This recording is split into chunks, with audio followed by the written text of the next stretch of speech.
You have come here with a question burning silently in your heart. Why is it that those who give the most, those who sense the subtle vibrations of another's suffering, are so often entangled in the web of the one who knows nothing of compassion? Why does the empath fall prey to the narcissist? Why does light attract shadow? And why is the bond between them forged in fire that both destroys and awakens?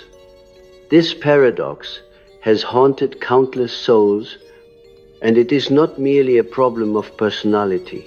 It is an ancient drama, one enacted in the psyche, between archetypes that live far older than our biographies. The empath and the narcissist are not simply two types of human beings. They are symbolic presences.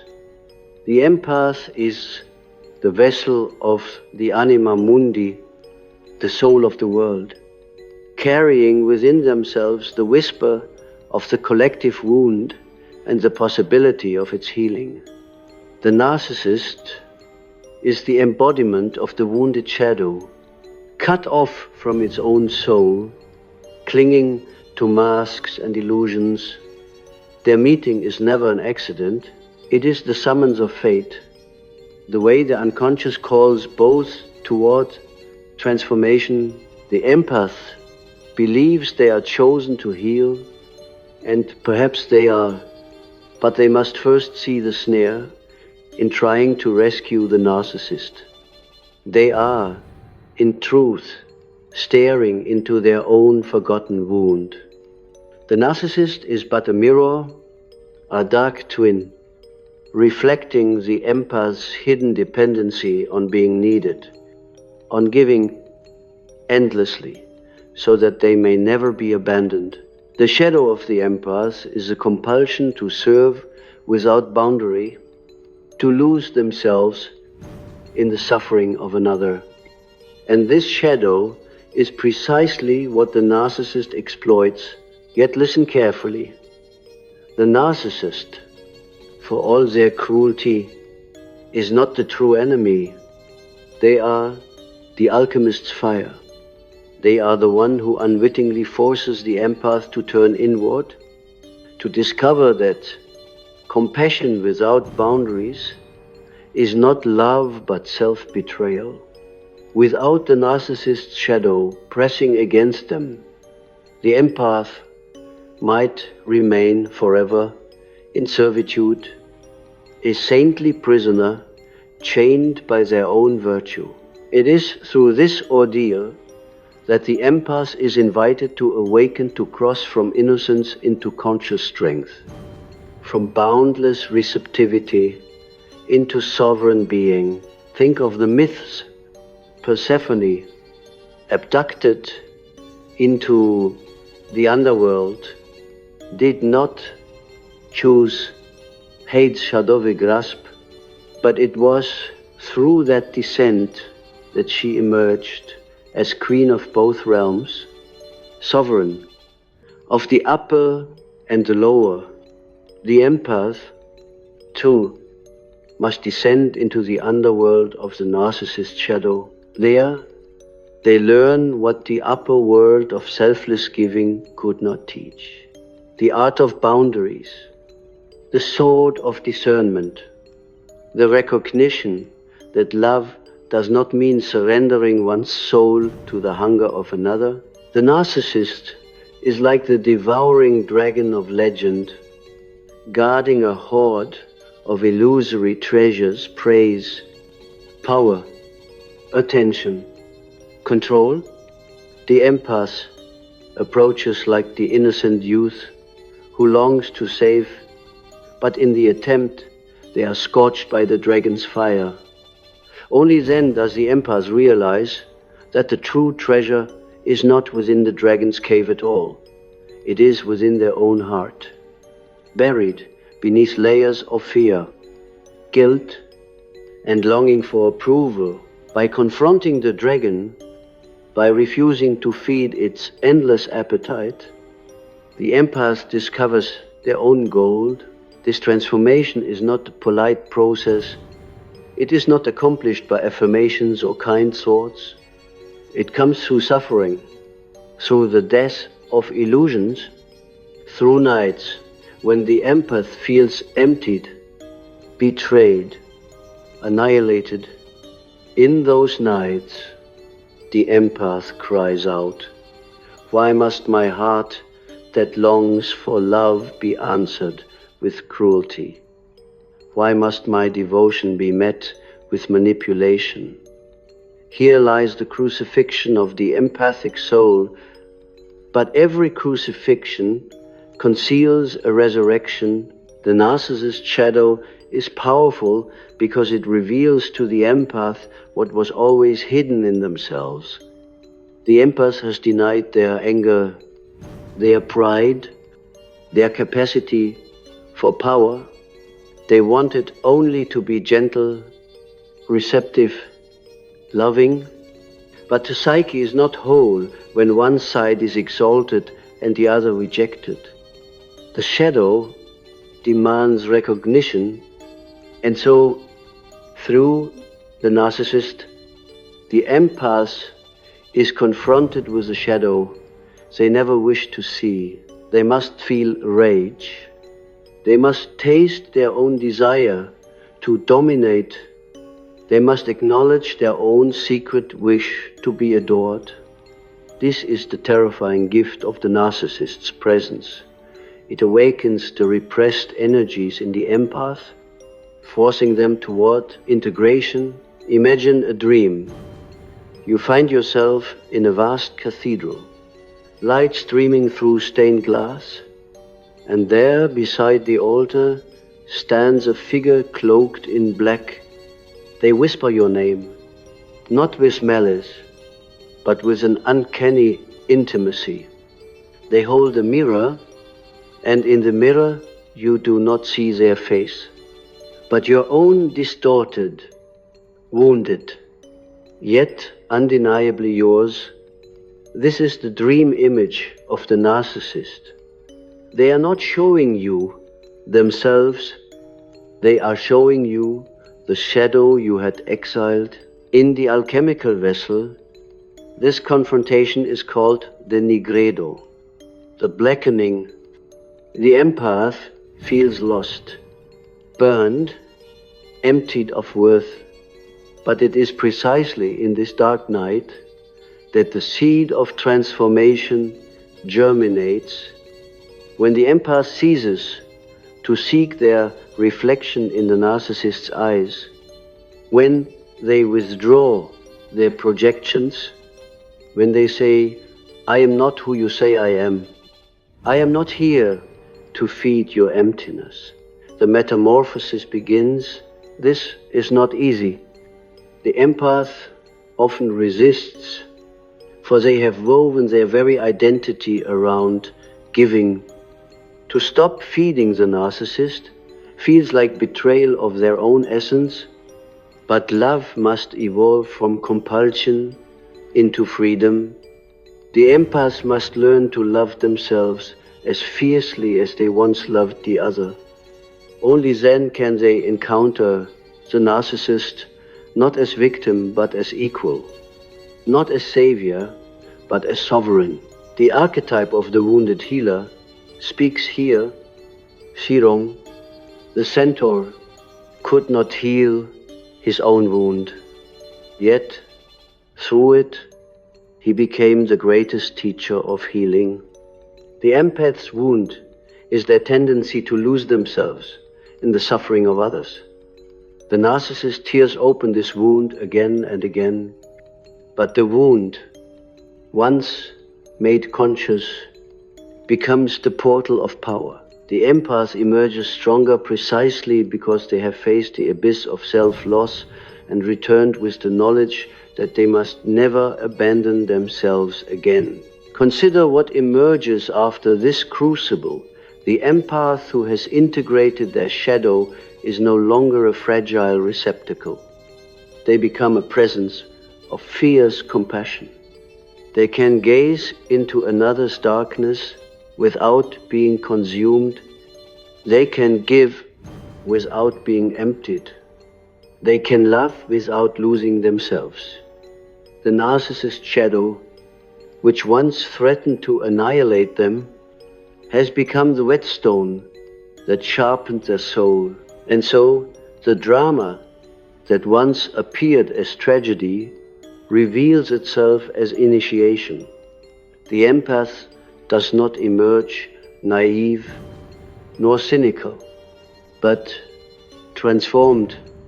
They see the narcissist no longer as a monster to be defeated, nor as a lost child to be saved, but as an archetypal force that played its part in awakening their strength. The empath walks forward, not weaker, not broken, but bearing a new authority, the authority of one who has died and been reborn, who has looked into the mirror of shadow and claimed the light within. When we speak of transformation, we must understand that the psyche never changes by will alone. One does not simply decide to become stronger. Strength is born from necessity, from the unbearable tension between opposites, from the collision of the conscious with the unconscious. The empath who confronts the narcissist is thrust into such a collision, and it is there, in that psychic crucible, that transformation becomes possible. The empath experiences a splitting of their soul. One part still longs for love, approval, and recognition, still wishes to pour out kindness until the other is satisfied. Another part, hidden and trembling in the dark recesses, begins to whisper, "No more." These two voices clash, and the empath feels torn apart. This is not weakness, but the first sign that the unconscious is stirring, demanding recognition. The narcissist presence sharpens this inner conflict. The narcissist thrives on projecting their own unbearable emptiness into the empath, and the empath, accustomed to carrying burdens, absorbs it. But in doing so, the empath carries more than they can bear. Their body trembles, their dreams darken, their moods collapse under invisible weight. Night after night, the unconscious speaks in images, perhaps a dream of drowning in endless water while trying to save a faceless figure, perhaps a vision of being chained in a cavern where a mocking voice repeats, "You are nothing without me." These are not mere nightmares, they are messages from the psyche, symbols demanding to be seen. What does water mean in such a dream? Water is the collective unconscious, the vast ocean of archetypes and forgotten truths. To drown is to lose oneself entirely, to be absorbed back into undifferentiated chaos. The empath, in trying to save another, risks this drowning. The faceless figure is the narcissist, but also the empath's own lost self, unrecognized, unloved, unseen. The dream reveals the truth. It is not the narcissist who needs saving, but the empath's own exiled soul. And then there is the cavern dream. The cavern is the shadow's dwelling, the place of repression, of memories too painful to bear. The mocking voice is the internalized tyrant, born long before the narcissist ever appeared. It may echo the voice of a parent who demanded perfection, or of a society that taught worth must be earned. The narcissist's cruelty merely awakens this old phantom, bringing into light the wounds that shaped the empath long ago.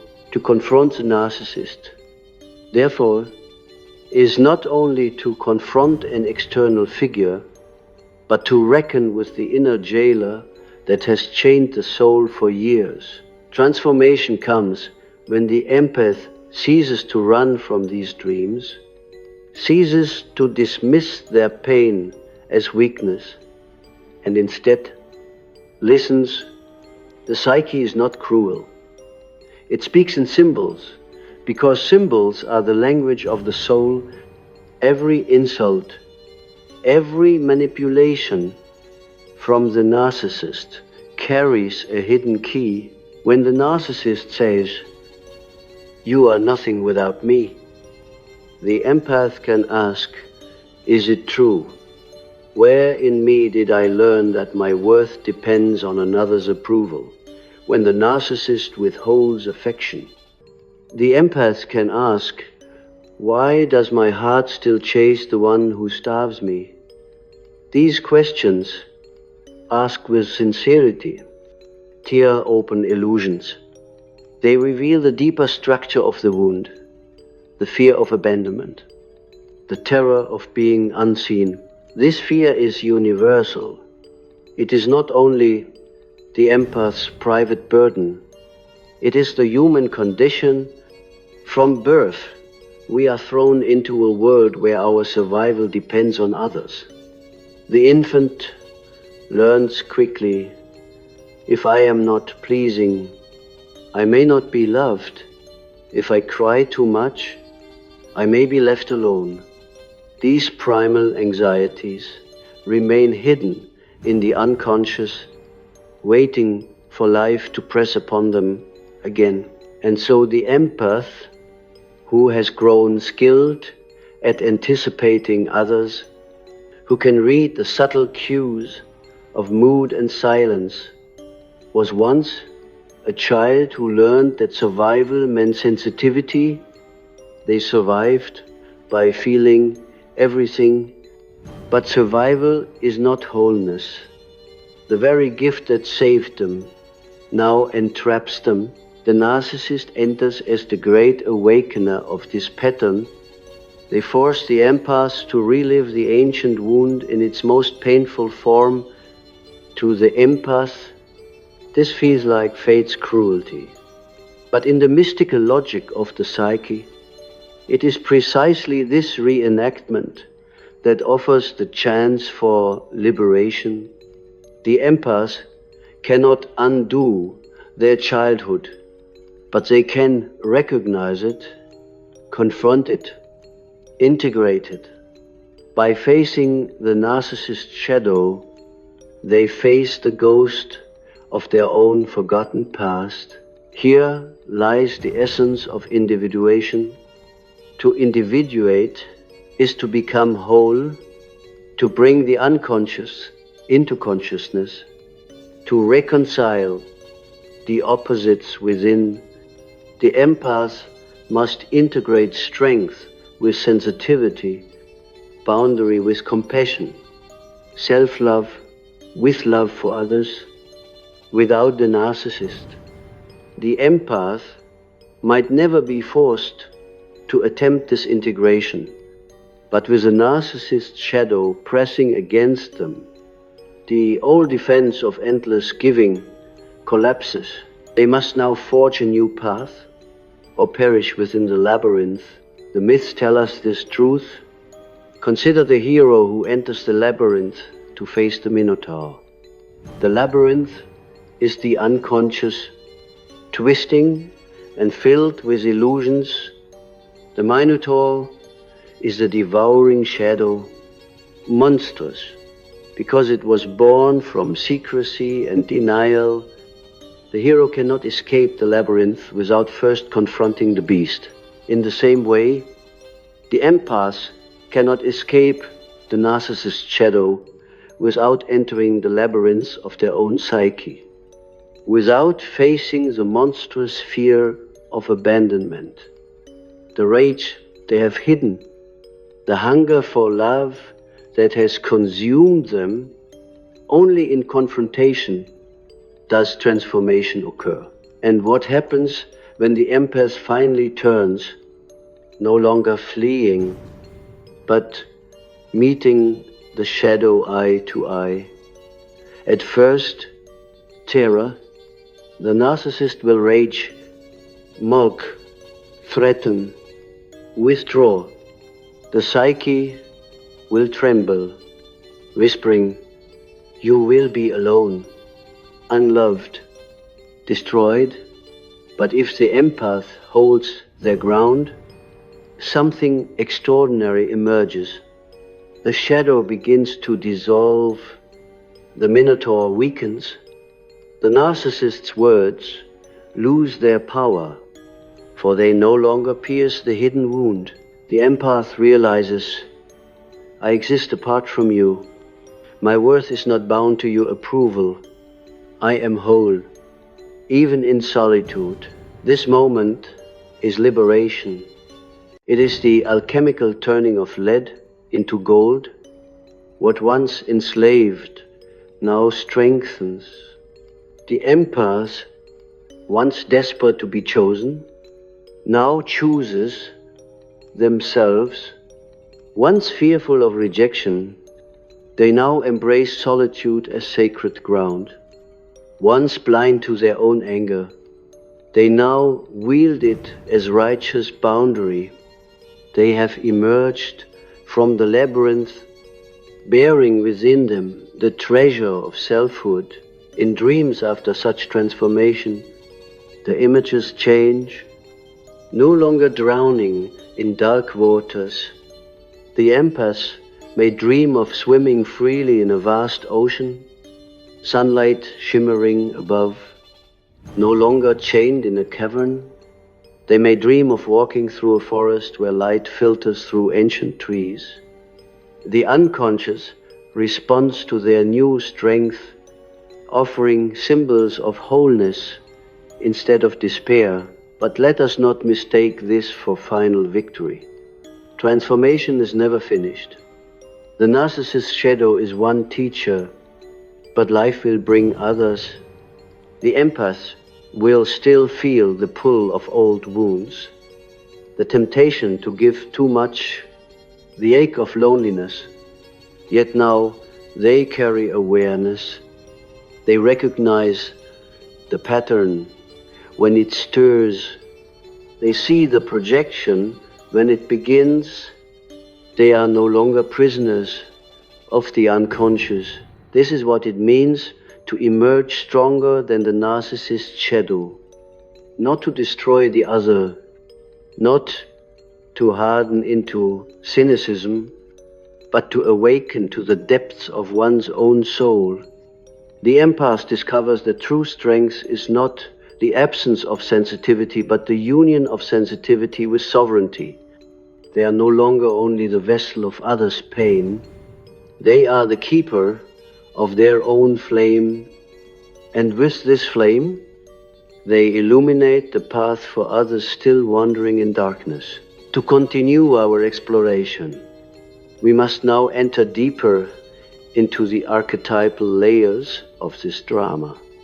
The relationship between the empath and the narcissist is not simply personal, not merely a tragic romance or a toxic entanglement.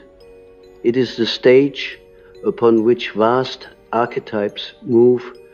Every individual, when caught in this dance, unknowingly becomes an actor in a play written in the language of the collective unconscious. If we are to understand the transformation that awaits the empath, we must recognize the archetypal presences that shape their experience. The first of these is the archetype of the anima and animus. For the man, the anima is the inner feminine, the soul image, the mediator with the unconscious. For the woman, the animus is the inner masculine, the voice of logos, the bearer of will and reason in the drama of the empath and the narcissist. These archetypes stir with unusual force. The empath often projects their anima or animus onto the narcissist. They believe they have found the soul companion, the missing half, the one who embodies all that they lack. But this is a projection, a mirage, a trick of the psyche. The narcissist, hollow within, cannot truly carry the archetype.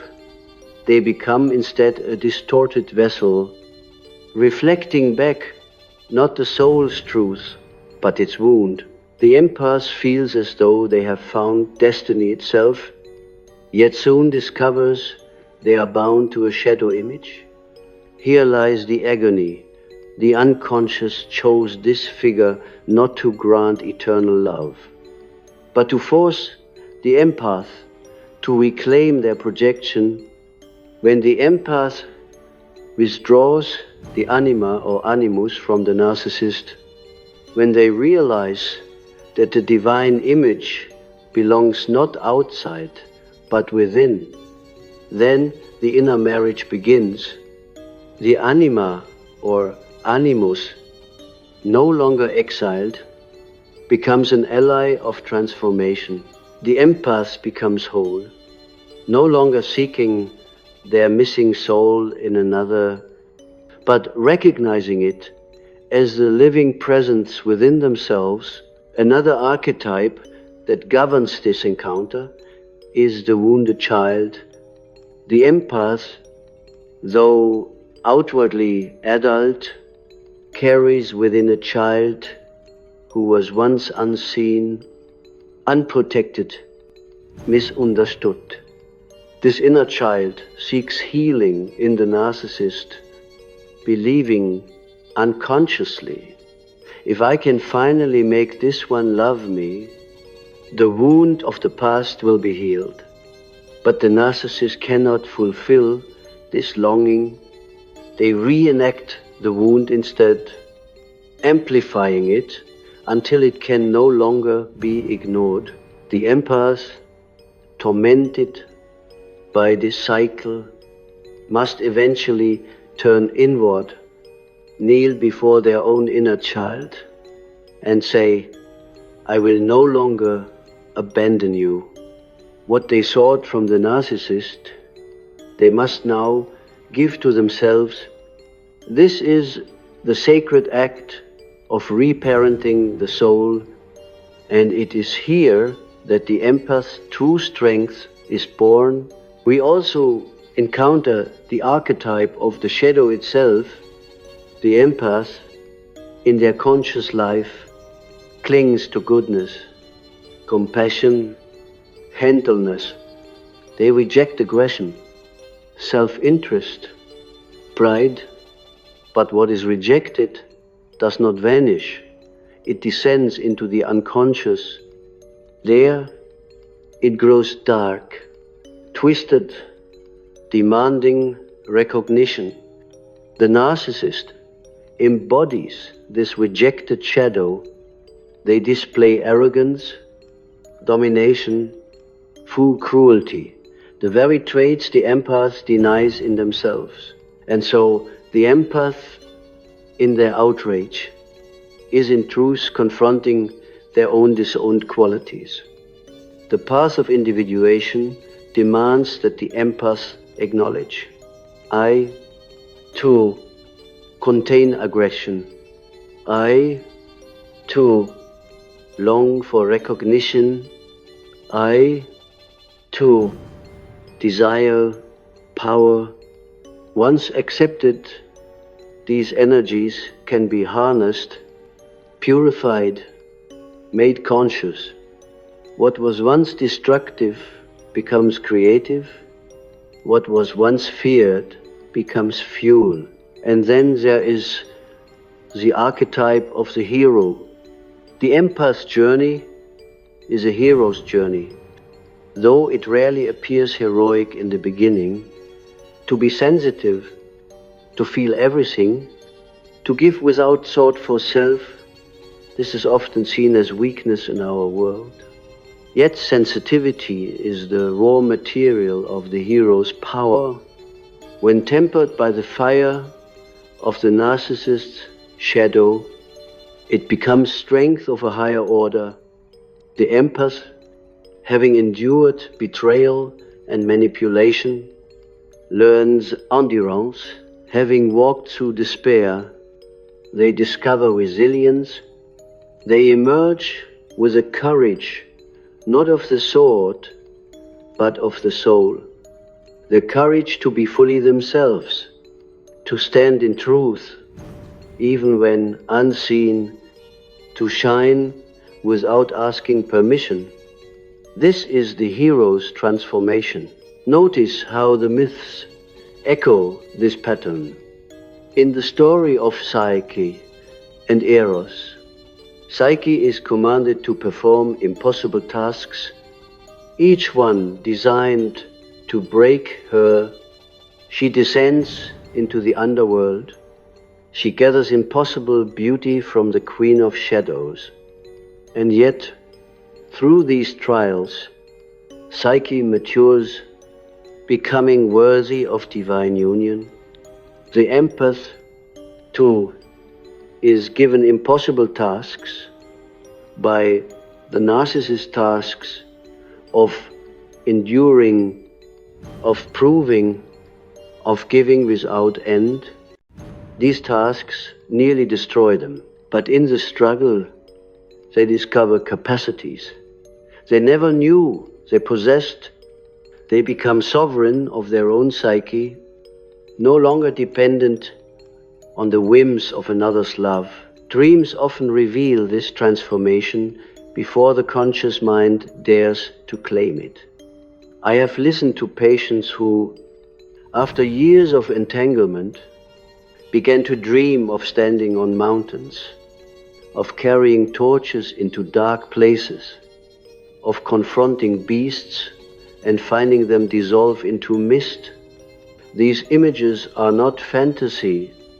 They are signs that the unconscious is acknowledging the empath's growth. The mountain is the symbol of individuation. The torch is the light of consciousness. The dissolving beast is the shadow integrated. The soul announces in dreams what the waking mind hesitates to believe. You are becoming whole. There is also a profound alchemical symbolism at work here. The empath encounter with the narcissist corresponds to the stages of the opus alchemicum. First comes the nigredo, the blackening, the empath, lost in despair, engulfed by shadow, emptied of worth. Then arises the albedo, the whitening moments of clarity, insight dawning, the first stirrings of self-love.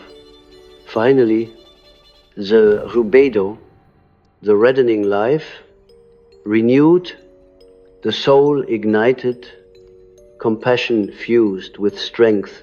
Through the narcissist's shadow, the empath undergoes an alchemical death and rebirth, emerging as a new being. But one must not romanticize this ordeal. It is brutal, it scars, it leaves ashes where innocence once lay. The empath often asks, why must the path to strength be so cruel? Why could I not learn these lessons in gentleness? The answer lies in the nature of the unconscious. The psyche hides its deepest treasures in the places we fear most. Only by confronting terror, betrayal, abandonment, does the empath access the gold within. The narcissist is not the cause of transformation, but the trigger, the catalyst. Without them, the empath might never have been forced into the depths. With them, the descent becomes unavoidable. The empath who has walked this path speaks differently. Their voice carries a depth, a resonance born of suffering, transmuted into wisdom. They no longer seek to convince the narcissist nor to justify their worth. They stand quietly, radiantly, needing no external validation. Others feel this presence and are moved, for it is rare in our world. The empath has become a carrier of light, not the fragile flame that flickers in every wind, but the enduring fire that burns in silence. And what of the narcissist? It may be asked whether they too transform. Sometimes yes, but often no. The narcissist clings to their mask, terrified of the abyss within. They may rage at the empath's growth. They may retreat. They may seek another to feed their emptiness. Yet whether or not the narcissist changes is irrelevant to the empath's journey. The transformation does not depend on the other. It is entirely within. The narcissist's role was to awaken the process. Beyond that, their fate belongs to them. The empath's emergence is not merely personal healing. It has collective significance, for in each individual's transformation, the collective unconscious is shifted. Every empath who claims their strength contributes to humanity's evolution. They become symbols for others, still trapped in shadow. Their story resonates in countless unseen souls, reminding them that suffering can be transmuted, that compassion and strength can unite, that the shadow need not destroy, but can instead initiate. This is why the myths echo endlessly. They are not dead tales, but living archetypes, unfolding in each of us. Thus, the empath emerges stronger than the narcissist shadow, not because they destroyed the shadow, but because they integrated what the shadow revealed. They have reclaimed their anima or animus, healed the inner child, befriended the shadow, and become the hero of their own soul. They stand now as witnesses that light and darkness, love and boundary, compassion and sovereignty need not be opposites, but can dwell together in one transformed being. When we reach this stage of the journey, we can no longer speak only in the language of wounds and survival. Something greater has been born. The empath who has endured the crucible of the narcissist shadow stands now at the threshold of a new being. They have been shattered and reassembled, emptied and filled, crucified and resurrected. The transformation is not a return to what they once were. It is the emergence of someone who never existed before. A soul tempered by fire, a consciousness that can hold paradox without breaking. Let us look deeply at this rebirth. The empath, in their earlier state, believed that love was their duty, that compassion meant sacrifice, that their existence was justified by their usefulness to others. They confused empathy with self-erasure, mistaking martyrdom for love. The narcissist shadow shattered this illusion through betrayal, manipulation, and rejection. The empath was forced to confront the unbearable truth. No amount of giving could fill the void of another. Love cannot be demanded, nor manufactured, nor bartered through suffering. In this devastating realization, the empath discovered the sacred necessity of loving themselves. This is not selfishness, it is wholeness. The self that has reclaimed its worth no longer pours itself out to be consumed, but overflows naturally. Love becomes not a transaction, but an emanation. The empath who has awakened does not need to heal the narcissist, nor to prove their goodness, nor to rescue anyone from their darkness.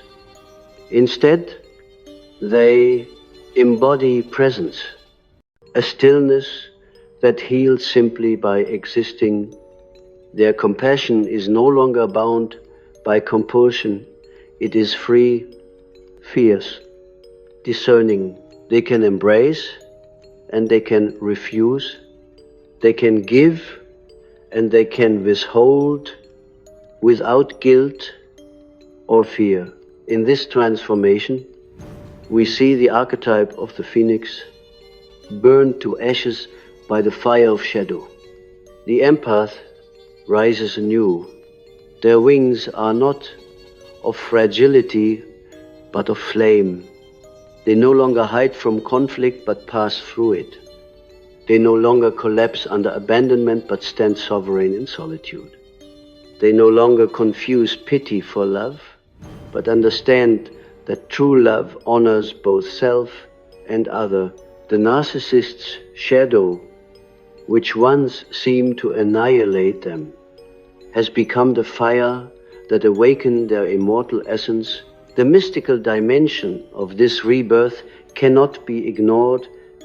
For the empath, the ordeal was not only psychological, but spiritual. They touched despair, so deep it felt like death. Yet in that death, they discovered the indestructible ground of being. They realized that even when stripped of approval, even when forsaken, something within remained untouched, an inner flame, a divine spark, the self in its Jungian sense. This self is larger than the ego, larger than wounds, larger than any relationship. To glimpse, it is to encounter the eternal. The empath who emerges from the narcissist's shadow often speaks of a strange peace, as though they have touched the center of the storm and found it still. Dreams after such transformation confirm this.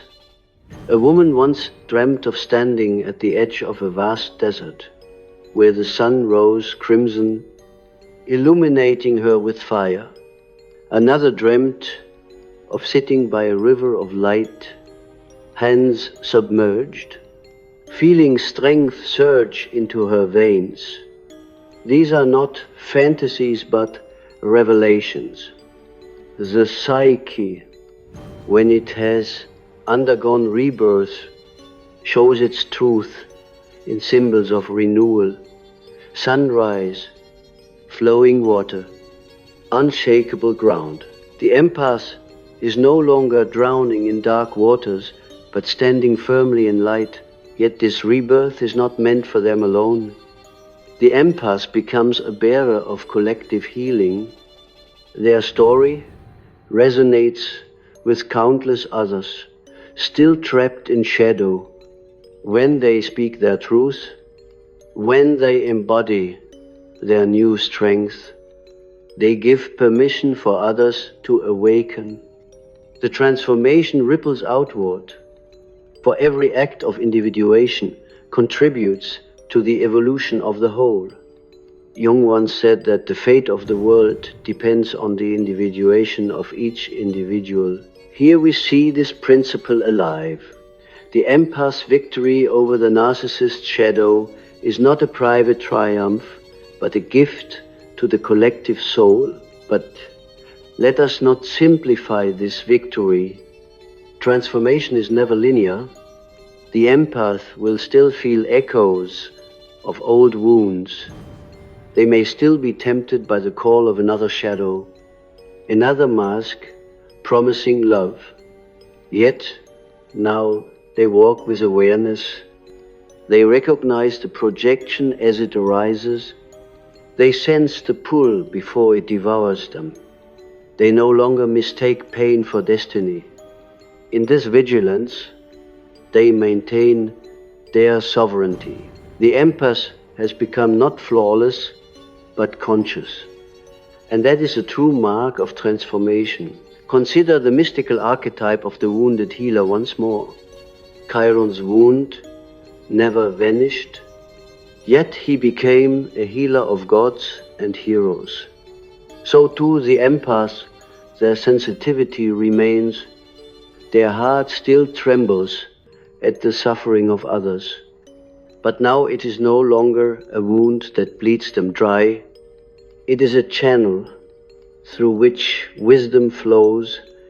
They can sit with another's darkness without being consumed, for they have already traversed the underworld. They can guide others without demanding dependence, for they have tasted freedom themselves. They have become healers, not because their wounds disappeared, but because their wounds were transmuted into wisdom. The narcissist shadow fades into the background of their journey. No longer a tyrant, no longer a jailer, but an initiator. Without the shadow, there would have been no descent. Without the descent, no rebirth. The empath, therefore, carries gratitude even for the pain, not as an endorsement of cruelty, but as recognition of the paradox. Light is born from darkness, strength from weakness, wholeness from fracture. And so, the final image we must hold is this. The empath standing at the threshold of dawn. Behind them lies the labyrinth of the narcissist's shadow, the cavern of despair, the long nights of weeping. Before them stretches the open horizon, vast and radiant, yet also uncertain, for the path of individuation never ends. They walk forward, not with naive innocence, but with conscious courage. They carry within them both the light and the shadow, reconciled, integrated, transfigured. They are no longer only empath, but sovereign soul. And perhaps this is the lesson the collective needs most in our time. We live in an age where shadows multiply, where narcissism thrives in every sphere, where the sensitive soul often feels crushed. Yet within this collective drama lies the same possibility of transformation. The empath, emerging stronger than the narcissist's shadow, becomes a symbol of hope for humanity itself. They remind us that the shadow need not be our destruction.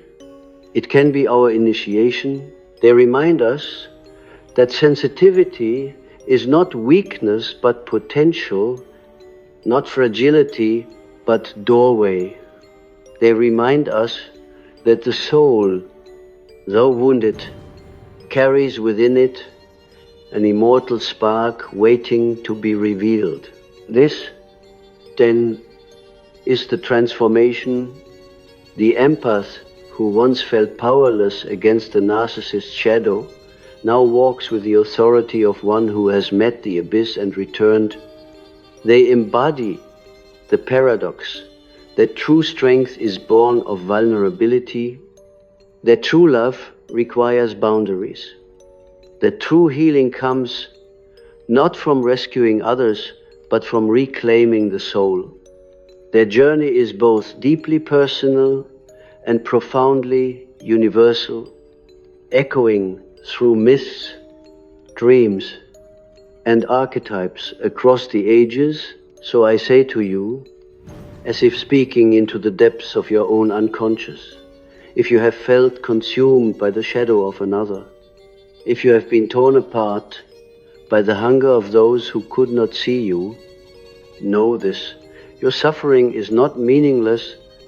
It is initiation. It is the path through which your soul will awaken. And when you emerge, you will not be what you were. You will be more. You will be the phoenix rising, the hero returning, the wounded healer transformed. You will be the empath who has emerged stronger than the narcissist shadow, carrying within you the eternal flame that no darkness can extinguish